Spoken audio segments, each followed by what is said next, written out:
Shalom pemirsa Mimbar Kristen Kementerian Agama Sampurasun. Bertemu dengan kami kembali edisi Mimbar Kristen hari Minggu tanggal 30 Agustus tahun 2020 berada di Gereja Kristen Pasundan Jemaat Awiligar, Kota Bandung. Kami ingin melayani saudara dalam pelayanan hari ini. Saksikan dan ikutilah.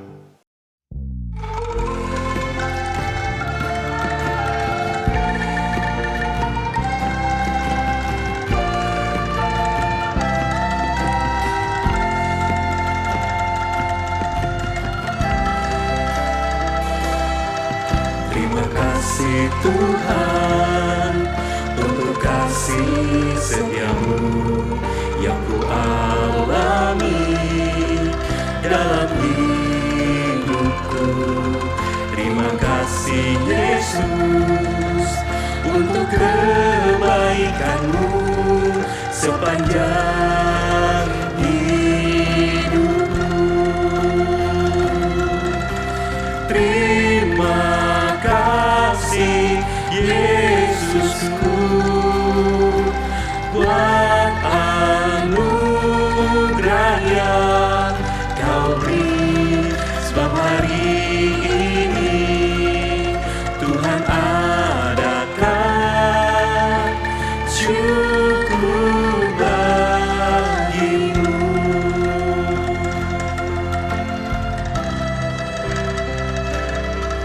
Terima kasih Tuhan untuk kasih setiamu yang ku alami dalam hidupku. Terima kasih Yesus untuk kebaikanmu sepanjang hidupku. Terima kasih Yesusku buat anugerah yang kau beri, sebab hari ini Tuhan adakan syukur bagimu.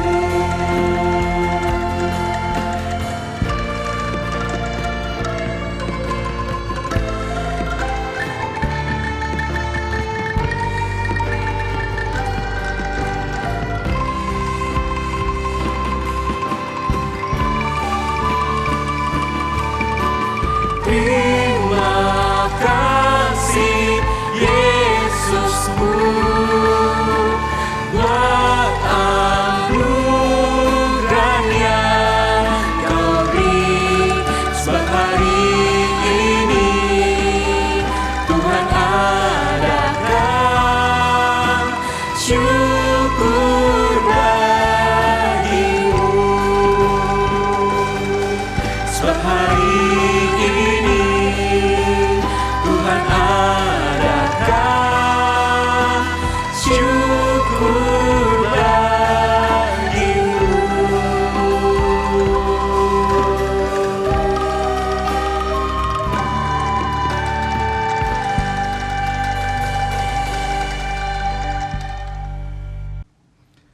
Saudara, mari kita bersama-sama bersatu dalam doa untuk pewartaan firman Tuhan.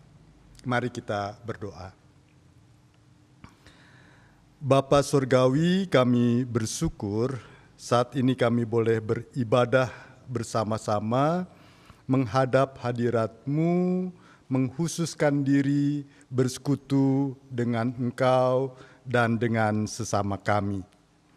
Dan dalam kesempatan ibadah ini kami bersyukur karena kami diberi kesempatan untuk mendengar sabda-Mu. Sungguh ya Tuhan, kami mengaku bahwa firman-Mu adalah sumber bagi kehidupan kami. Kami mengaku bahwa tanpa firman-Mu kehidupan kami gelap.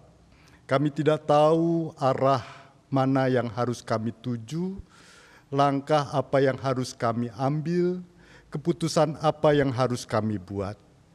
Firman-Mu bukan saja memandu kehidupan kami, tetapi memberi motivasi, memberi kekuatan, bahkan menghibur kami dalam segala pergumulan kami. Karena itu kami rindu untuk mendengar sabda-Mu. Bukalah telinga, pikiran, dan hati kami, supaya kami dapat mendengar sabda-Mu dengan baik dan benar. Kami berdoa di dalam nama Yesus Tuhan kami. Amin. Saudara-saudara yang dikasihi oleh Tuhan, dasar dari renungan kita pada minggu ini diambil dari kitab Habakuk, pasal yang pertama, ayat yang kedua sampai yang keempat, dan dilanjutkan dengan pasal yang kedua, ayat yang pertama sampai yang keempat. Saya akan bacakan bagian Alkitab ini. Demikian. Berapa lama lagi, Tuhan, aku berteriak, tetapi tidak kau dengar. Aku berseru kepadamu penindasan, tetapi tidak kau tolong. Mengapa engkau memperlihatkan kepadaku kejahatan, sehingga aku memandang kelaliman? Ya, aniaya dan kekerasan ada di depan mataku, perbantahan dan pertikaian terjadi. Itulah sebabnya hukum kehilangan kekuatannya dan tidak pernah muncul keadilan. Sebab orang fasik mengepung orang benar, itulah sebabnya keadilan muncul terbalik. Pasal yang kedua ayat yang pertama sampai yang keempat. Aku mau berdiri di tempat pengintaianku dan berdiri tegak di menara. Aku mau meninjau dan menantikan apa yang akan difirmankannya kepadaku dan apa yang akan dijawabnya atas pengaduanku. Lalu Tuhan menjawab aku demikian, tuliskanlah penglihatan itu dan ukirkanlah itu pada loh-loh, supaya orang sambil lalu dapat membacanya. Sebab penglihatan itu masih menanti saatnya, tetapi ia bersegera menuju kesudahannya dengan tidak menipu. Apabila berlambat-lambat, nantikanlah itu, sebab itu sungguh-sungguh akan datang dan tidak akan bertangguh. Sesungguhnya orang yang membusungkan dada tidak lurus hatinya, tetapi orang yang benar itu akan hidup oleh percayanya. Sampai di situ pembacaan Alkitab kita.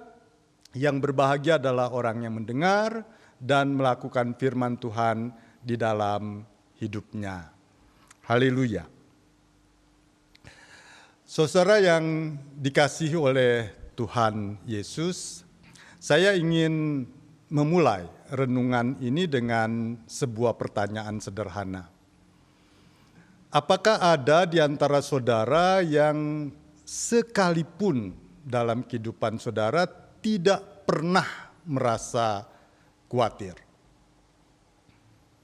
Pasti tidak ada ya. Apalagi dalam saat-saat seperti sekarang, saat pandemi COVID-19 ini. Ada banyak kekhawatiran di dalam kehidupan kita. Saudara, rasa khawatir sebenarnya adalah sesuatu yang wajar dan manusiawi. Bahkan dalam kadar tertentu, rasa khawatir itu diperlukan. Rasa khawatir yang sewajarnya membuat kita mawas diri, berjaga-jaga, dan berusaha untuk menjalani kehidupan kita dengan baik. Kalau kita khawatir gagal ujian misalnya, maka kita akan giat mempersiapkan diri untuk ujian itu dengan belajar. Kalau kita khawatir kita mendapat kecelakaan, Maka ketika kita mengendarai kendaraan, kita akan berusaha hati-hati, waspada, berjaga-jaga. Kalau kita khawatir akan kesehatan kita, maka kita berupaya untuk menjaga kesehatan kita supaya kita tidak sampai sakit. Kalau kita khawatir akan pandemi COVID-19, maka kita pakai masker, kita rajin cuci tangan, kita menjaga jarak, dan seterusnya. Jadi dalam kadar tertentu, rasa khawatir itu bahkan kita perlukan. Rasa khawatir dalam diri kita memunculkan sikap mawas diri, berhati-hati, dan berjaga-jaga, sehingga kita bisa menjalani kehidupan kita dengan baik. Tapi saudara sekalian, kekhawatiran itu menjadi buruk dan merusak kehidupan manakala kekhawatiran itu terjadi secara berlebihan. Bukan cuma khawatir, tetapi dikuasai oleh kekhawatiran. Bukan cuma khawatir, tetapi telah menjadi ketakutan. Takut gagal jadinya tidak pernah mencoba. Takut kekurangan jadinya pelit. Takut celaka jadinya tidak mau pergi kemana-mana. Takut masa depan, lalu orang jadi bunuh diri. Bahkan sering karena kekhawatiran yang berlebihan, orang melakukan tindakan-tindakan yang irasional. Tindakan-tindakan yang tidak masuk di akal. Menimbun harta sebanyak-banyaknya hanya khawatir akan masa depan kehidupannya. Menindas yang lain yang berbeda dengan dia hanya khawatir kalau satu saat dia tidak lagi jadi mayoritas, misalnya. Tidak jadi penguasa lagi, lalu lawan-lawannya ditindas. Atau mendiskriminasi orang-orang tertentu karena ketakutan-ketakutan yang tidak beralasan.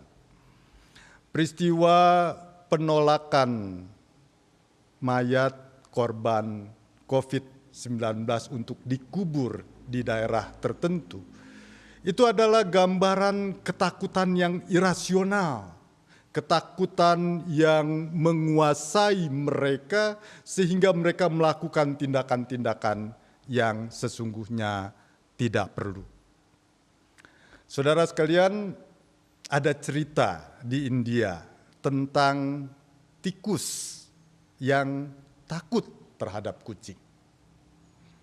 Tikus itu pergi ke tukang sihir dan minta supaya dia dirubah jadi kucing, sehingga dia tidak perlu takut lagi berhadapan dengan kucing.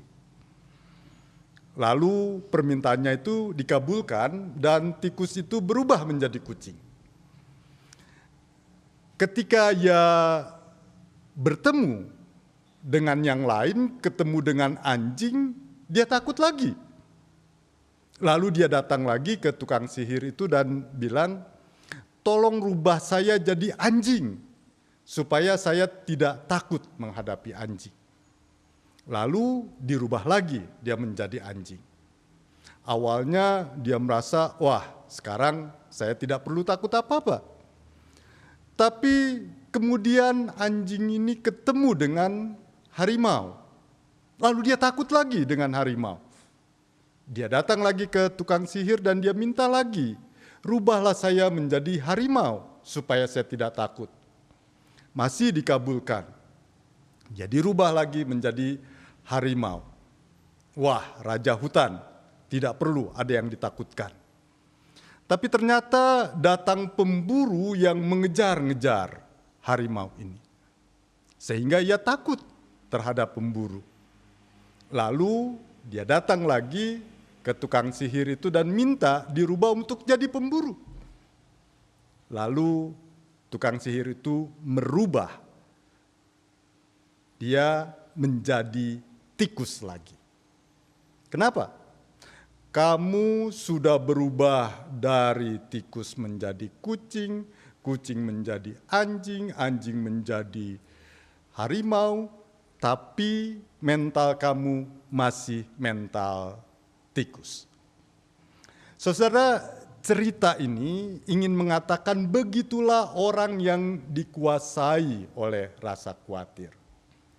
Orang yang jadi penakut, orang yang hidupnya tidak bahagia, orang yang kehilangan keceriaan hidup, tidak ada sukacita, tidak pernah merasa cukup, tidak pernah merasa aman, tidak pernah menikmati kehidupannya. Saudara-saudara, perikop bacaan kita bercerita tentang perkataan Nabi Habakuk. Situasi yang dihadapi oleh umat pilihan pada masa Nabi Habakuk ini adalah situasi yang ditandai dengan penindasan, kejahatan, kelaliman, penganiayaan, kekerasan, perbantahan, dan pertikaian, seperti diuraikan dalam ayat kedua sampai ketiga pasal pertama kitab Habakuk ini. Situasi yang bagi siapapun menjalaninya akan mengalami kekhawatiran dan ketakutan. Karena penindasan yang dialami Israel, Habakuk mempertanyakan, di manakah Tuhan? Itu di ayat yang kedua. Habakuk mempertanyakan Tuhan yang tidak cukup tanggap untuk menghentikan kekejaman yang terjadi, untuk melawan ketidakadilan di Yehuda ini. Habakuk yang mempertanyakan tentang Tuhan yang membiarkan pasukan Babel menindas umatnya yang dikasihinya. Saudara, meskipun terkesan adanya ketidakpercayaan dalam pertanyaan-pertanyaan yang dilontarkan oleh Habakuk ini, sesungguhnya gambaran kisah Nabi Habakuk justru memberikan pelajaran yang sangat baik tentang hidup beriman kepada Tuhan. Penuturan Habakuk kepada Tuhan adalah contoh yang baik bagaimana orang beriman itu berdoa. Bagaimana doa itu diungkapkan oleh orang yang beriman. Doa orang yang beriman bukan hanya berisi pengaduan, tetapi pujian. Bukan hanya mempertanyakan, melainkan juga percaya. Habakuk senantiasa mengungkapkan imannya kepada Tuhan, kendati ia dan umat sedang mengalami masa-masa yang sangat sulit. Justru iman manusia akan diuji melalui saat-saat sulit itu. Karena Tuhan menerima dan menyambut tiap orang yang hidup oleh iman. Pertanyaan-pertanyaan iman selalu dibarengi dengan penantian-penantian iman. Inilah yang nampak dalam bagian perikop yang kedua, pasal yang kedua, ayat yang pertama sampai yang keempat. Nabi Habakuk mau tetap setia menanti-nantikan jawaban Tuhan atas pengaduannya. Habakuk meyakini bahwa karya tindak lanjut Tuhan akan berlangsung pada waktu yang tepat. Pertolongan Tuhan atas Yehuda akan segera nyata dan tidak berlambat-lambat dan tidak akan bertangguh. Ayat yang ketiga. Pentingnya menunggu dengan sabar ditekankan dalam hal ini karena keselamatan itu sesuatu yang pasti akan terjadi. Saudara, iman memang tidak berarti percaya tanpa kekhawatiran. Tapi iman itu justru lahir dari pergumulan-pergumulan ketika kita mengalami banyak kekhawatiran. Iman yang sesungguhnya berasal dari proses kehidupan yang nyata, dari kekhawatiran, dari ketakutan yang nyata, tapi lalu lahir sebuah keyakinan, sebuah kepercayaan bahwa Tuhan tetap menyertai kehidupan kita.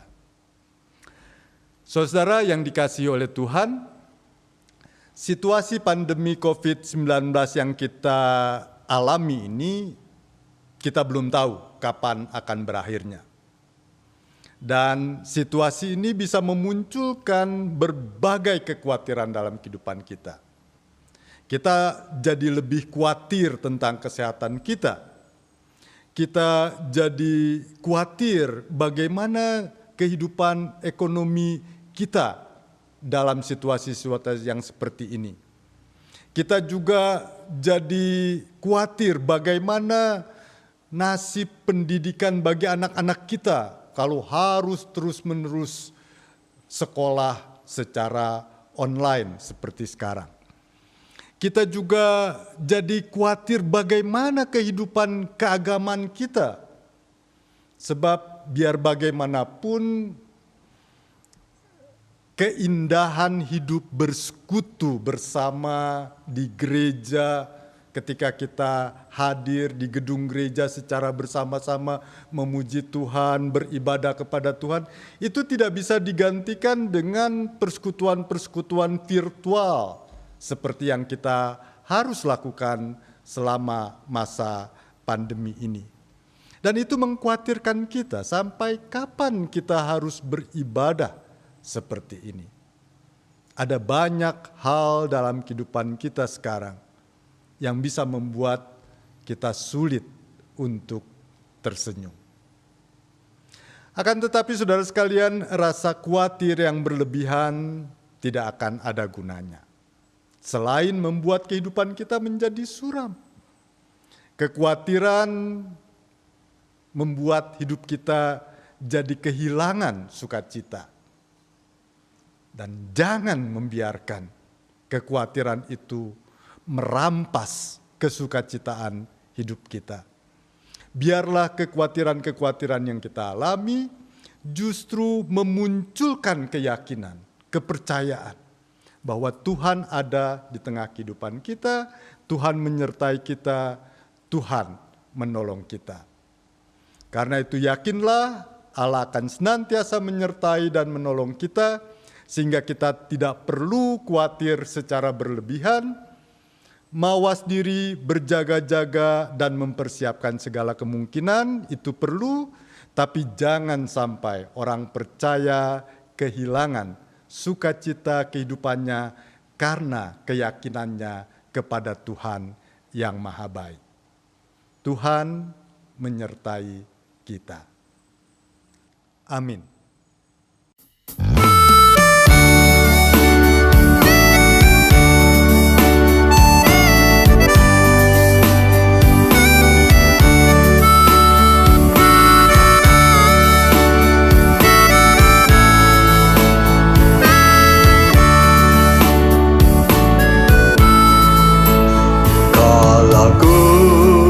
Cari damai hanya ku dapat dalam Yesus. Kala ku cari ketenangan, hanya ku temui di dalam Yesus. tak satu pun dapat menghiburku, Tak seorang pun dapat menolongku. Hanya Yesus jawaban hidupku.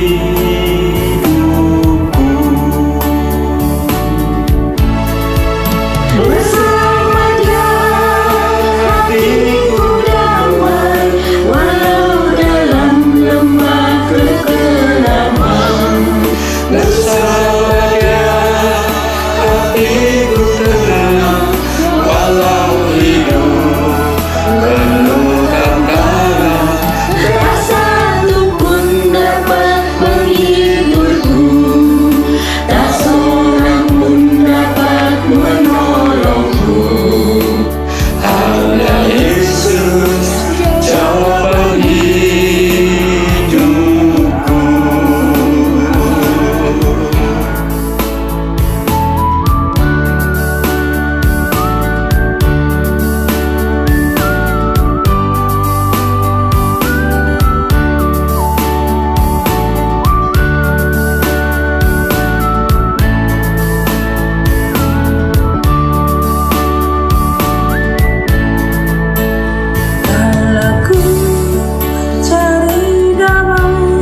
di dalam Yesus.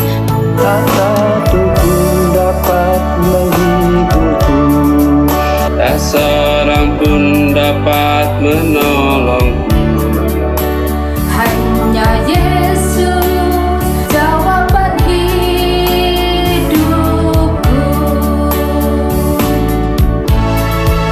Bersama Dia hatiku damai, walau dalam lembah kekelaman. Bersama Dia hatiku tenang, walau hidup penuh tantangan. Tak satu pun dapat menghiburku, tak seorang pun dapat menolongku. Hanya Yesus jawaban hidupku.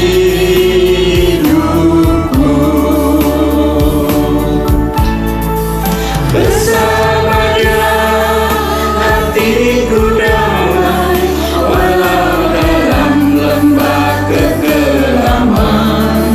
Bersama Dia hatiku tenang, walau hidup penuh tantangan. Tak satu pun dapat menghiburku, tak seorang pun dapat menolongku.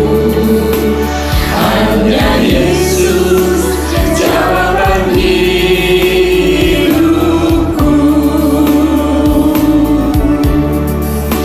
Hanya Yesus jawaban hidupku.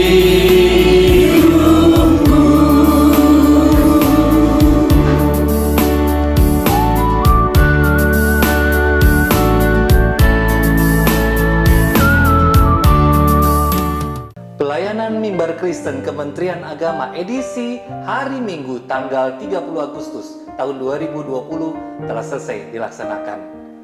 Kami atas nama tim Mimbar Kristen Kementerian Agama mengucapkan terima kasih kepada Bapak Pendeta Ferdi David MSI, Sekretaris Umum Majelis Sinode Gereja Kristen Pasundan, serta puji-pujian dari Gereja Kristen Pasundan dan pujian dari Bimas Kristen Kementerian Agama Provinsi Jawa Timur. Pelayanan minggu ini biarlah menjadi berkat bagi saudara dan pemirsa Mimbar Kristen Kementerian Agama. Terima kasih, hatur nuhun, matur nuwun. Mari kita terapkan protokol kesehatan dalam situasi masa pandemi COVID-19 ini, sama seperti dengan Gereja Kristen Pasundan Jemaat Awiligan Kota Bandung yang menyiapkan pelayanan mereka dengan tetap melakukan protokol kesehatan, menggunakan masker, menjaga jarak dengan jemaat, serta menyiapkan untuk mencuci tangan dengan sabun atau hand sanitizer. Nantikan edisi Mimbar Kristen hari Minggu tanggal 6 September 2020. Dan tetap kunjungi website kami, Instagram kami, dan YouTube kami. Komentar serta like saudara membawa semangat bagi pelayanan kami ke depan.